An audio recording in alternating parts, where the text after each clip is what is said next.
আমি এসছি এখন মাঠের দিকে বলতে এখন দুপুরবেলা।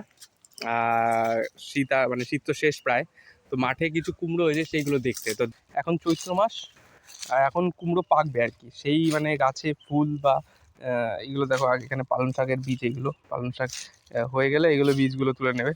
তো দেখো কুমড়ো গাছে এসছি, এটা দেখানোর। এই দেখো একটা কুমড়ো দেখেছো, এগুলো মাচার কুমড়ো, সুন্দর হয়। আর আর হয়তো 1 মাসের মধ্যে পেকে যাবে। এই দেখো কচি কুমড়ো, হয়তো দিদা এটা কিছুদিনের মধ্যেই আর কি, কালকে বা পরশুর মধ্যেই নিয়ে যাবে সিদ্ধ খাওয়ার জন্য। আমি জানি তোমার দিদাকে। আর সবথেকে ইন্টারেস্টিং হলে দেখো কতগুলো।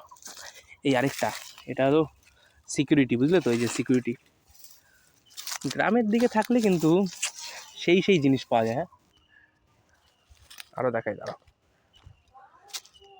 এই দেখো, এই যে আরেকটা, মানে মোটামুটি 10-12টা তো আছে। আর এটা হলো দেখো, এখন কিন্তু শীতকাল না, কিন্তু টমেটো কিন্তু এখনও গাছে রয়েছে। সেই টমেটোগুলো শেষ প্রায়, কারণ আগে অনেক ছিল, এখন কম আছে। এই আরেকটা কুমড়ো। আর সবথেকে ইন্টারেস্টিং হলো জবা বাগান। এই দেখো মোচা, বিজয় আমাদের গাছের মোচা। এই ঠিক প্রায় আর 1 সপ্তাহ 2 সপ্তাহের মধ্যেই মোচা খাওয়া যাবে, কলা হয়ে যাবে। ওখানে একটা প্রজাপতি রয়েছে। তো এটাই হলো কিন্তু গ্রামের আর কি বেনিফিটস, বুঝলে তো?